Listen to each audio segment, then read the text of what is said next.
Marcus stood at attention outside Buckingham Palace, his red uniform pressed to perfection and his black bearskin hat sitting tall on his head. Tourists snapped photos while he remained completely still, like a statue carved from stone. The other guards often joked that Marcus was too serious, too quiet for his own good. "Look at Silent Sam over there," whispered Guard Thompson during their break. "Bet he's never even held a real gun before this job." The group chuckled as Marcus walked past, his face showing no emotion. He had heard these comments for months now, ever since he joined the Queen's Guard 6 months ago. Marcus came from a small village in Yorkshire where his father worked as a mechanic and his mother taught at the local primary school. He was the first in his family to join the military, and his quiet nature made him an easy target for jokes. While other guards shared stories of their weekend adventures in London pubs, Marcus preferred to read books or write letters to his younger sister back home.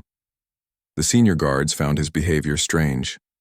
Guard Williams, a 10-year veteran, often said Marcus lacked the proper spirit for military life.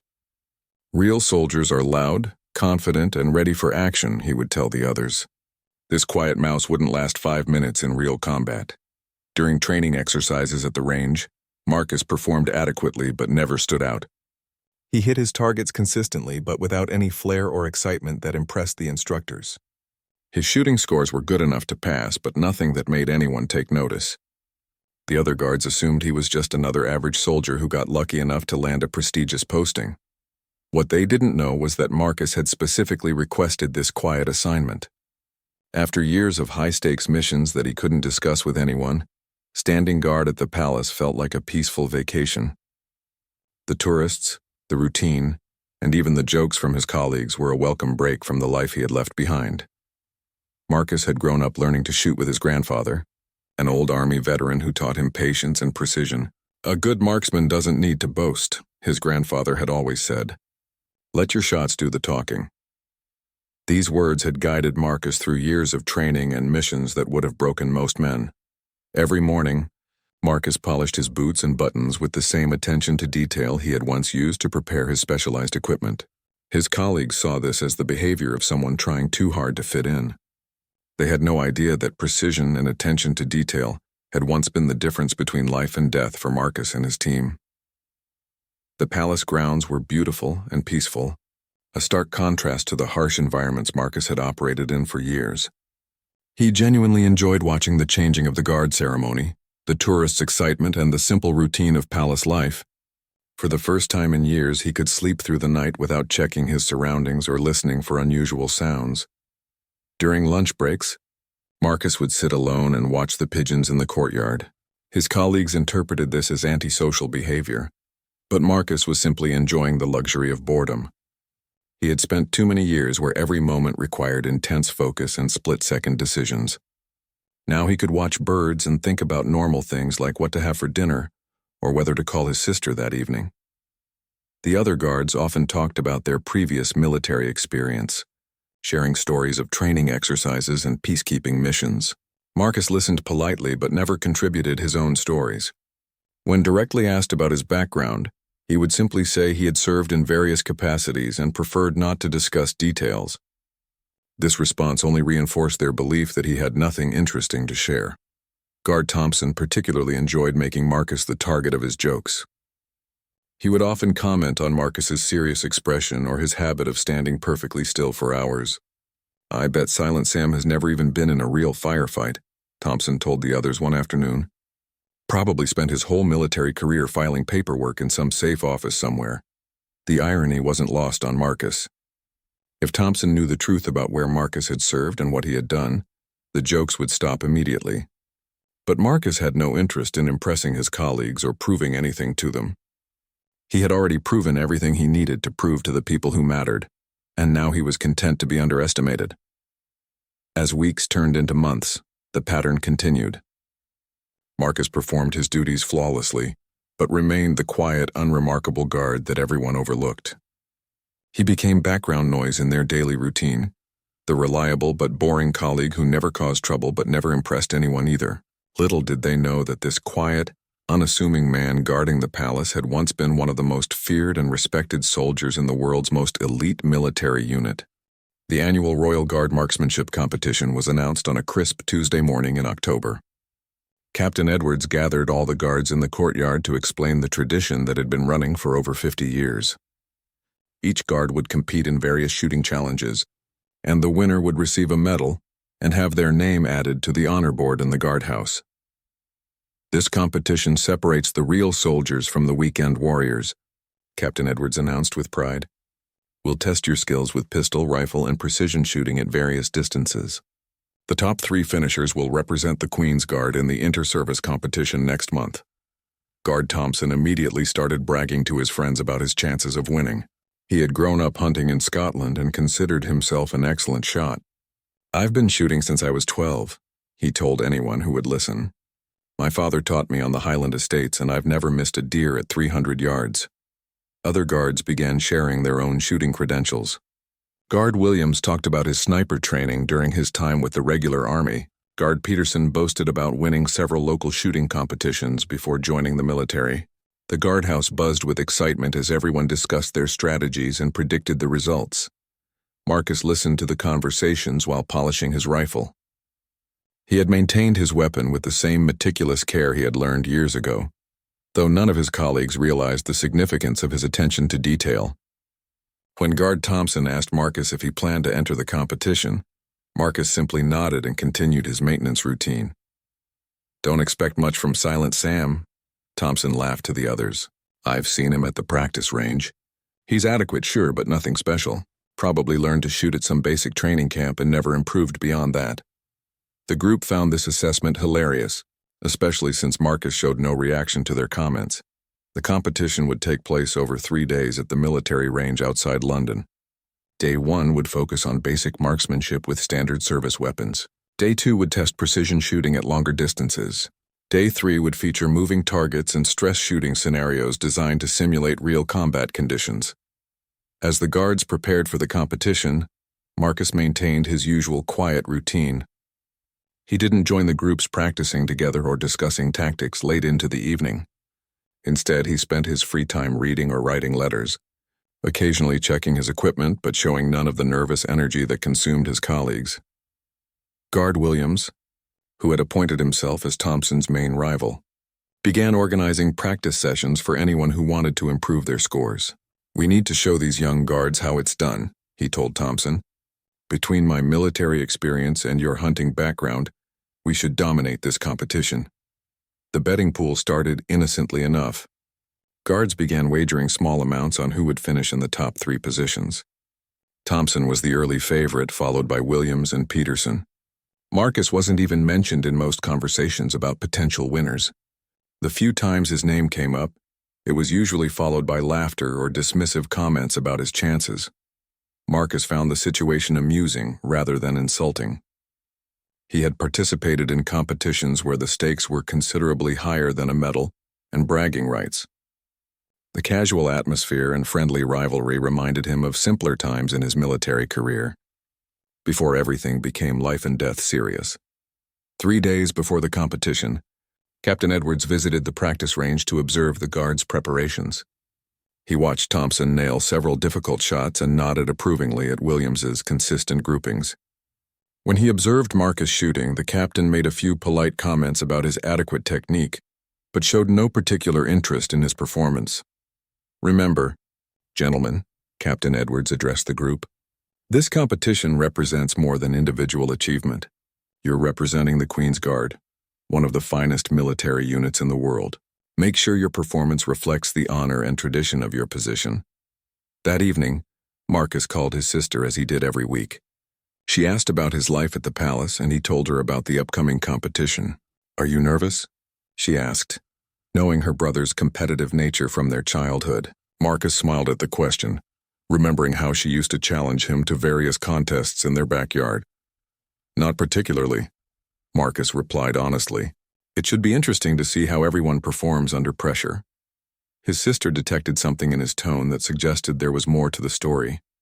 But she had learned over the years that her brother shared information when he was ready, and not before. The night before the competition, most guards stayed up late, either practicing or discussing strategy. Marcus went to bed at his usual time after completing his normal routine. He had learned long ago that proper rest was more valuable than last-minute preparation when it came to precision shooting. As he lay in his narrow bed in the guard quarters, Marcus thought about how different this competition would be from the last time he had been evaluated on his shooting skills. That evaluation had taken place in a harsh desert environment, where missing the target meant mission failure and potentially losing team members. This competition would be conducted on a well-maintained range with clear weather conditions and no enemy fire to complicate matters. Tomorrow would mark the first time in months that Marcus would shoot with the intention of demonstrating his true abilities rather than simply maintaining adequate proficiency. He wondered how his colleagues would react when they discovered that their quiet, unremarkable teammate had skills that none of them could match. The military range was buzzing with activity as the Queen's Guards arrived for the first day of competition. 24 guards would compete across 3 days of increasingly challenging events. The morning air was crisp and clear, perfect conditions for accurate shooting. Range officers had set up targets at distances from 50 to 300 meters. With scoring systems that would test both accuracy and consistency, Captain Edwards gathered the competitors for the opening briefing. "Today we begin with standard service weapon qualification," he announced. "Each guard will fire 30 rounds at various distances using regulation pistol and rifle. Scores will be recorded and ranked, with points carrying forward to determine our overall champion." The guards drew numbers to determine shooting order. Marcus drew number 18, placing him in the later group of competitors. This suited him perfectly, as he could observe the range conditions and wind patterns while his colleagues shot first. Thompson drew number 3 and immediately began stretching and preparing like an athlete before a major event. The first shooter stepped up to the line, and the competition officially began. Guard Peterson scored well in the early rounds, hitting the target consistently and building confidence among his supporters. The spectators cheered with each good shot, creating a festive atmosphere that reminded everyone this was meant to be an enjoyable tradition, rather than a serious military evaluation. Thompson's turn arrived quickly. He approached the firing line with obvious confidence, making a show of adjusting his stance and checking his weapon.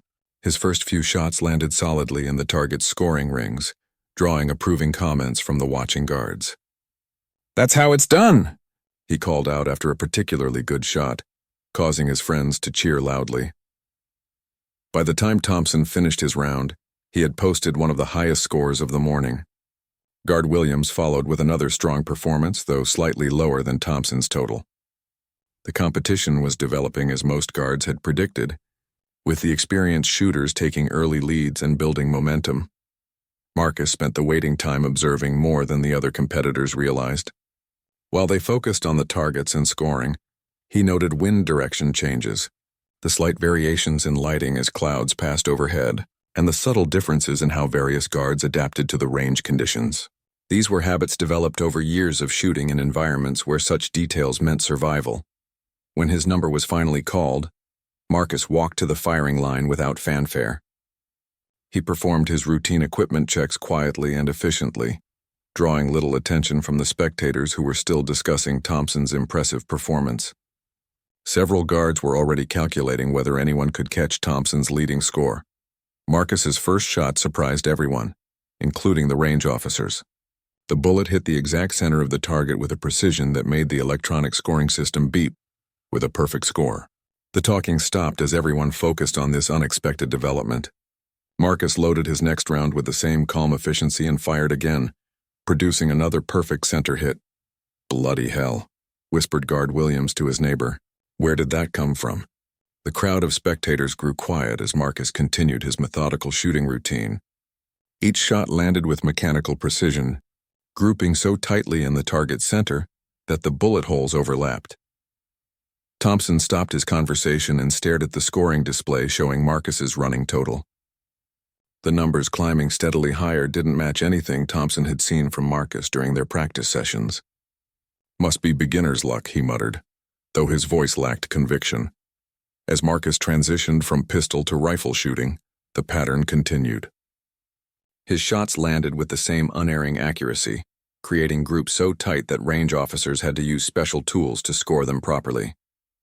The electronic system kept registering perfect or near-perfect scores, numbers that exceeded what most guards achieved even on their best days. Captain Edwards moved closer to observe Marcus's technique. The captain had overseen hundreds of these competitions and rarely saw shooting of this caliber, from guards who had shown no previous indication of exceptional skill. Marcus's breathing, stance, and trigger control demonstrated a level of training that went far beyond basic military instruction. "Christ, he's not even breathing hard," observed Guard Peterson. "Look at him, steady as a bloody machine." Indeed, Marcus showed none of the physical stress or excitement that typically accompanied exceptional shooting performances. He appeared as calm and focused as if he were performing routine guard duty at the palace. The other competitors began gathering around the scoring area, watching Marcus's numbers climb to levels that none of them could match. Thompson's earlier confidence evaporated as he realized his leading score was being systematically demolished by someone he had dismissed as an average shooter. Marcus completed his final shot and stepped back from the firing line. He had fired 30 rounds and achieved a score that broke the range record by a significant margin. The electronic display showed numbers that seemed impossible for someone shooting with standard equipment under normal competition conditions. The silence stretched for several seconds before Captain Edwards announced Marcus's total score. The number was so high that several guards asked the range officer to repeat it, certain they had misheard. Thompson stared at the scoreboard in disbelief, realizing that his chances of winning had just been eliminated by the quiet guard everyone had underestimated. "Well," said Guard Williams slowly, "I guess Silent Sam has been holding out on us." The nickname suddenly seemed inappropriate given what they had just witnessed. Marcus cleaned his weapon and returned to the waiting area without commenting on his performance or acknowledging the stares and whispered conversations his shooting had generated. As the remaining guards completed their rounds, it became clear that Marcus had not only won the day but had done so by a margin that made second place irrelevant. The competition would continue for 2 more days, but everyone knew they had just witnessed something extraordinary from someone they thought they knew completely. Word of Marcus's extraordinary shooting spread through the guard quarters like wildfire. That evening, guards who had missed the competition sought out eyewitnesses to hear detailed accounts of what had happened. The stories grew more dramatic with each telling, though the basic facts remained unchanged. The quiet guard everyone had dismissed had shot a perfect score that shattered range records. Thompson sat in the common room, staring at his dinner and replaying the day's events. His friends tried to console him by suggesting that Marcus had simply gotten lucky, but Thompson had seen enough competitive shooting to recognize the difference between luck and skill. The precision and consistency of Marcus's performance indicated training and experience far beyond anything they had imagined. "There's something we don't know about Silent Sam," Guard Williams said quietly to his tablemates. "Nobody shoots like that without serious training. I've seen military snipers who couldn't match what he did today with a standard service rifle." The others nodded in agreement, finally acknowledging that their assumptions about Marcus might have been completely wrong. Marcus himself remained as quiet and unassuming as ever. He ate his dinner alone, read for an hour, and went to bed at his usual time. When fellow guards attempted to engage him in conversation about his shooting, he politely deflected their questions and changed the subject. His behavior suggested that extraordinary marksmanship was simply normal for him, which only deepened the mystery. The second day of competition featured long-distance precision shooting, exactly the type of challenge that would favor someone with Marcus's demonstrated skills. The targets were positioned at distances from 400 to 800 meters, requiring competitors to account for wind, elevation changes, and atmospheric conditions that could affect bullet trajectory. Captain Edwards had arranged for additional observers to attend the second day, including several senior officers who wanted to witness Marcus's performance firsthand. The presence of high-ranking military officials added formality to the proceedings and increased pressure on all competitors. Thompson arrived early, determined to redeem himself on challenges that favored his hunting background. Long-distance shooting had always been his strength, and he hoped that Marcus's previous day performance had been limited to shorter ranges. Several other guards shared this optimism, believing that real precision shooting required experience that Marcus couldn't possibly possess. The morning began with competitors shooting at 400-meter targets in calm wind conditions.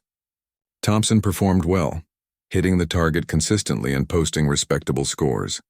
Guard Williams and Peterson also shot competently, though none achieved the exceptional accuracy they needed to challenge Marcus's overall lead. When Marcus's turn arrived, the gathered spectators fell silent. Officers who had driven from London specifically to observe him watched through binoculars as he prepared for his first long-distance shot.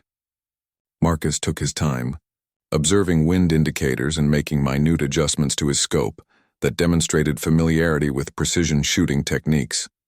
His first shot at 400 meters landed dead center in the target. The second shot landed so close to the first that observers couldn't distinguish between the bullet holes without magnification. By his fifth shot, Marcus had created a group so tight that it defied belief for anyone shooting with standard military equipment. "Jesus Christ," whispered one of the visiting officers. "I've never seen groupings like that outside of specialized sniper schools, Captain." Edwards found himself wondering about Marcus's military background and whether he had somehow overlooked important information in his personnel file. As the distance increased to 600 meters, most competitors began struggling with wind compensation and bullet drop calculations. Thompson managed to keep his shots on target, but couldn't achieve the precision necessary for high scores. The visiting officers took notes and made quiet comments among themselves as they observed each guard's performance. Marcus approached the 600-meter challenge with the same methodical preparation he had shown at shorter distances. He spent several minutes reading wind conditions and making scope adjustments that suggested extensive training in long-range shooting techniques. His shots continued to land with mechanical precision, creating groups that impressed even the experienced officers observing the competition. At 800 meters, the challenge became extreme for everyone except Marcus. This distance required skills that few soldiers possessed outside of specialized units. Most guards struggled to hit the target consistently, while Thompson managed only sporadic success despite his best efforts. Marcus's performance at 800 meters silenced all conversation. Each shot landed within inches of his aiming point, creating a group that would have been impressive at half the distance. The visiting officers exchanged meaningful glances and began asking Captain Edwards detailed questions about Marcus's background and training history. "Where exactly did this guard serve before joining the Queen's Guard?" asked a colonel who had been taking extensive notes. Captain Edwards realized he couldn't provide a complete answer, as Marcus's file contained standard information but lacked specific details about his previous assignments. By the end of the second day, Marcus had not only maintained his lead but had extended it to levels that made the competition's outcome inevitable. His combined scores across all distances created a mathematical impossibility for any other competitor to overcome. Regardless of their performance on the final day, the other guards had stopped making jokes about Marcus and started treating him with newfound respect. Thompson approached him after the day's shooting concluded and offered a genuine congratulations. "I don't know where you learned to shoot like that," Thompson said, "but it's the most impressive marksmanship I've ever seen." Marcus accepted the compliment graciously but continued to avoid discussing his background or training. However, the visiting officers were less willing to let the matter drop. They had recognized skills that indicated training in specialized military units, and they intended to discover exactly where Marcus had acquired such exceptional abilities. That evening, Captain Edwards received a phone call that would change everything. The voice on the other end belonged to someone with authority to access classified military records, and they had very specific questions about Guard Marcus Thompson and his previous service assignments. Captain Edwards spent a sleepless night after the phone call that had revealed the truth about Marcus's background. The information he received required him to sign additional confidentiality agreements and came with strict instructions about how to handle the situation. By morning, he understood exactly why Marcus had been so quiet about his previous military service. The third day of competition featured moving targets and stress shooting scenarios designed to test performance under pressure. These challenges typically separated competent shooters from exceptional ones, as they required split-second decision-making and the ability to maintain accuracy while under physical and mental stress. A small group of very senior military officials arrived before the competition began. Unlike the previous day's observers, these men carried themselves with the authority of people accustomed to classified briefings and sensitive operations. They positioned themselves where they could observe Marcus closely while maintaining discrete distances from the other competitors. The first challenge involved shooting at targets that moved across the range at various speeds and angles. Competitors had to track the targets, calculate lead times, and fire accurately while the targets were in motion. Most guards found this extremely difficult, as moving target shooting required extensive practice and natural ability that few possessed. Thompson and Williams struggled with the moving targets, managing only occasional hits despite their best efforts. The challenge exposed the difference between static range shooting and the dynamic skills required for real combat situations.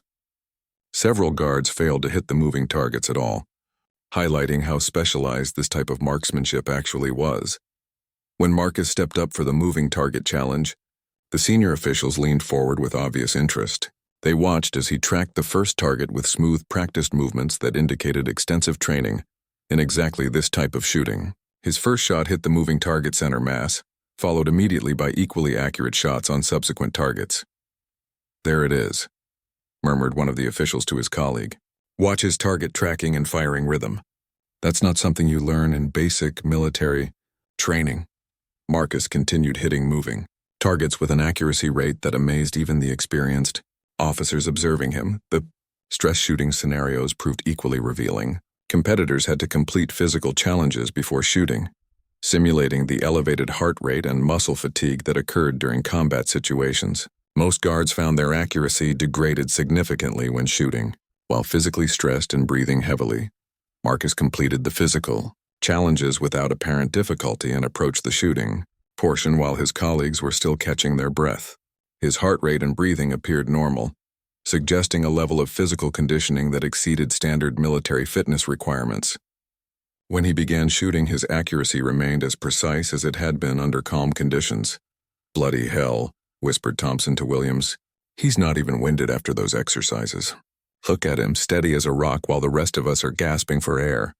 Indeed, Marcus demonstrated the type of conditioning and stress management that came from years of training in demanding environments.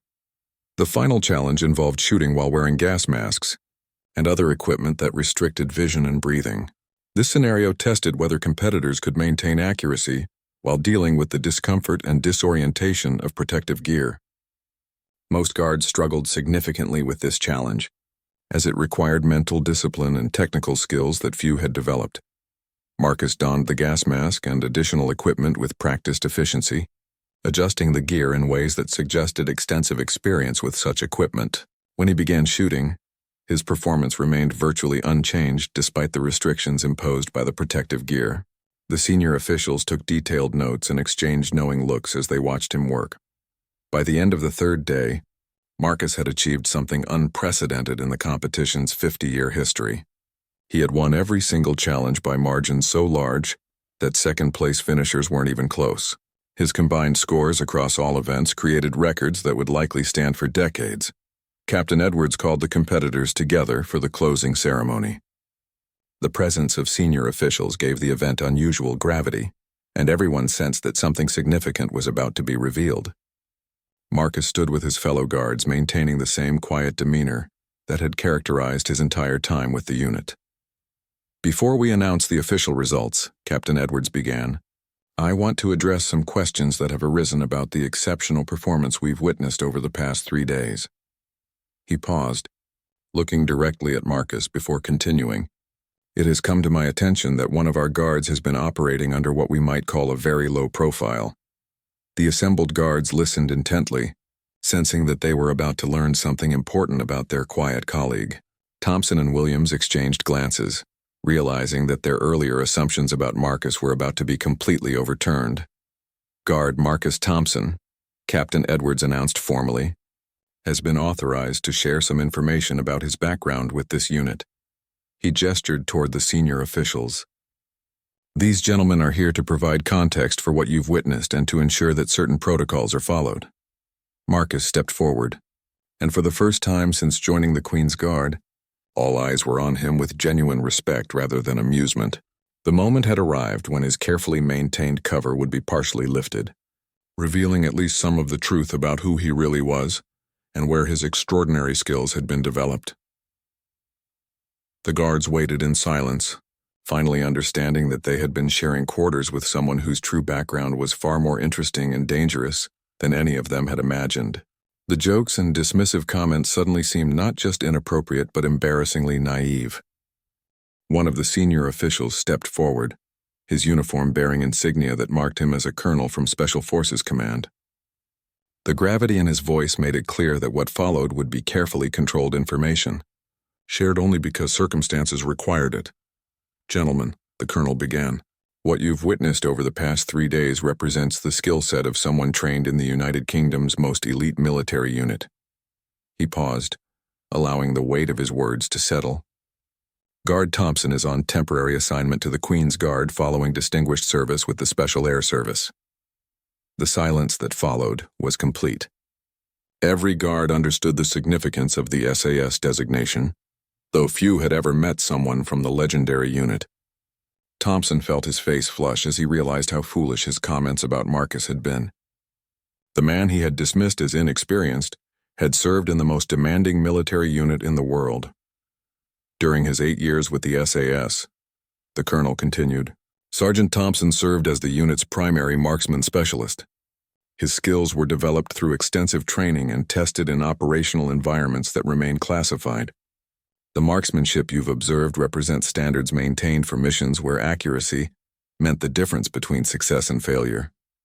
Marcus stood at attention, his expression unchanged despite the revelation of information he had hoped to keep private. He had requested assignment to the Queen's Guard specifically to escape the intensity of his previous service, seeking a quiet role where his specialized skills wouldn't be required or noticed. Captain Edwards found himself reassessing every interaction he had experienced with Marcus over the past months. The quiet professionalism, the attention to detail, and the unflappable demeanor suddenly made perfect sense. Marcus hadn't been trying to fit in or prove himself, because he had already accomplished more than most soldiers could imagine. The shooting scores achieved during this competition, the colonel explained, represent performance levels that are rarely seen outside of specialized sniper schools.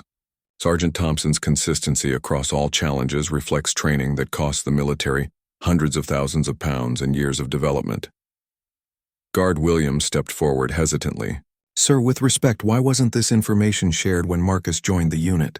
The question reflected what everyone was thinking about the extraordinary secrecy surrounding Marcus's background. "Sergeant, Thompson requested standard placement without reference to his specialized background," the colonel replied. After years of high-stress operations, he wanted to serve in a role that would allow him to decompress while continuing his military service.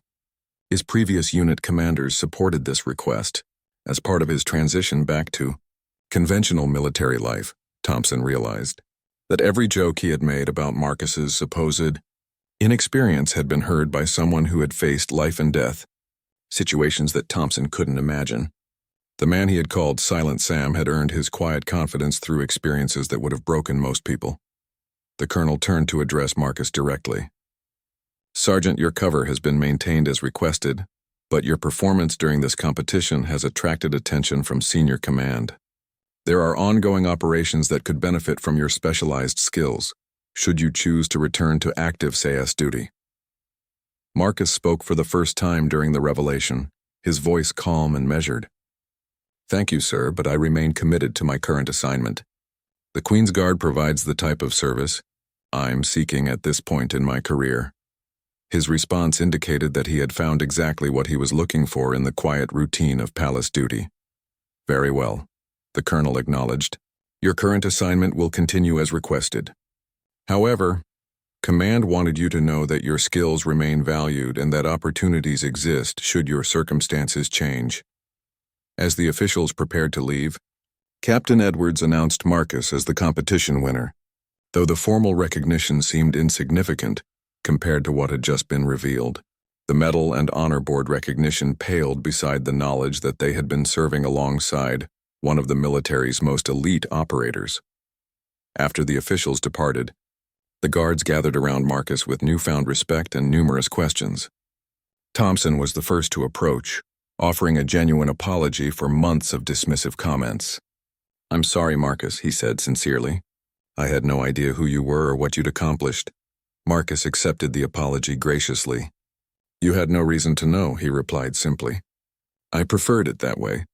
The jokes didn't bother me because I wasn't here to prove anything to anyone."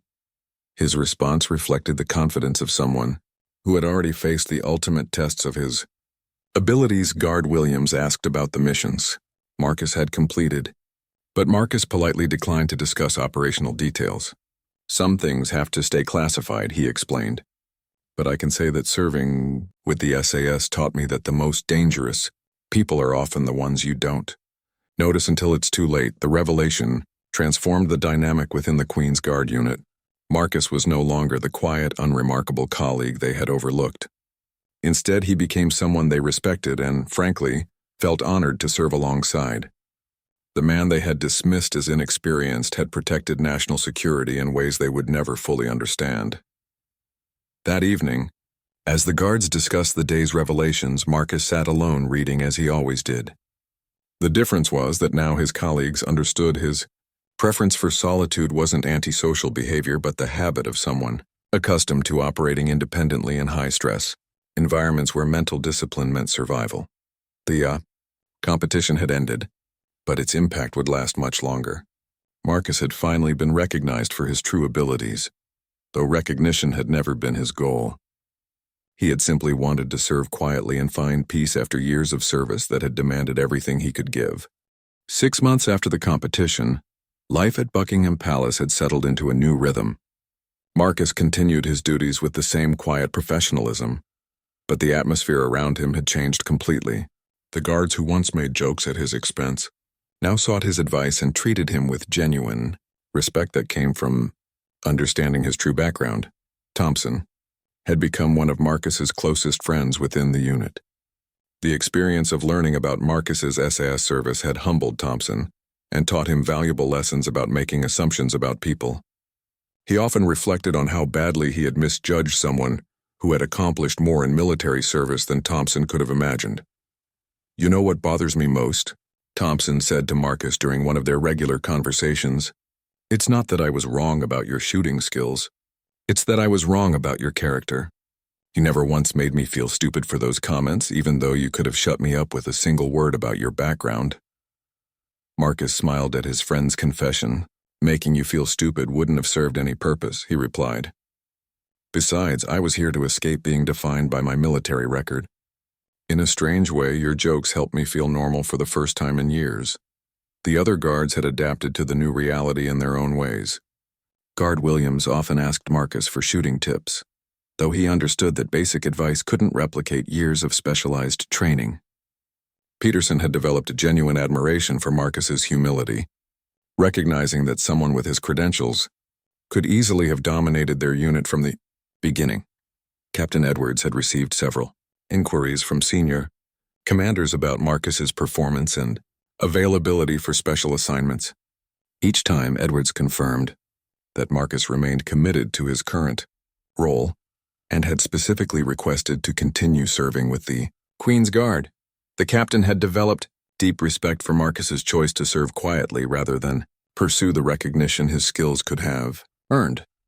The annual inter-service competition had provided Marcus with his greatest challenge since joining the Queen's Guard, representing the unit against elite shooters from across the British military.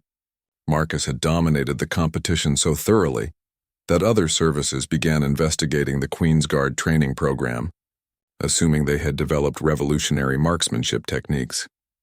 Marcus found humor in the situation, knowing that his performance had nothing to do with the Queen's Guard training and everything to do with skills developed in classified environments that other services couldn't access.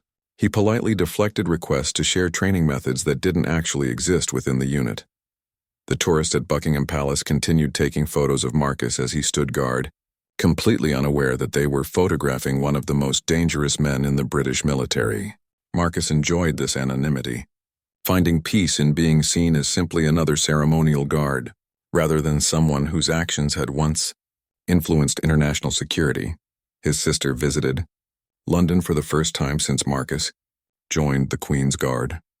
Walking through the palace grounds, she finally understood why her brother seemed more relaxed than he had been in years. "You found what you were looking for," she observed as they watched the changing of the guard ceremony together. "I found what I needed," Marcus corrected gently. "There's a difference between wanting something and needing it. I needed to remember what it felt like to be a normal soldier doing normal duties without everything being life or death." The Queen's Guard had benefited tremendously from Marcus's presence, though not in ways anyone had expected. His calm professionalism had raised standards throughout the unit, and his willingness to help younger guards improve their skills had strengthened overall performance. Most importantly, his example had taught everyone about the danger of making assumptions about their colleagues.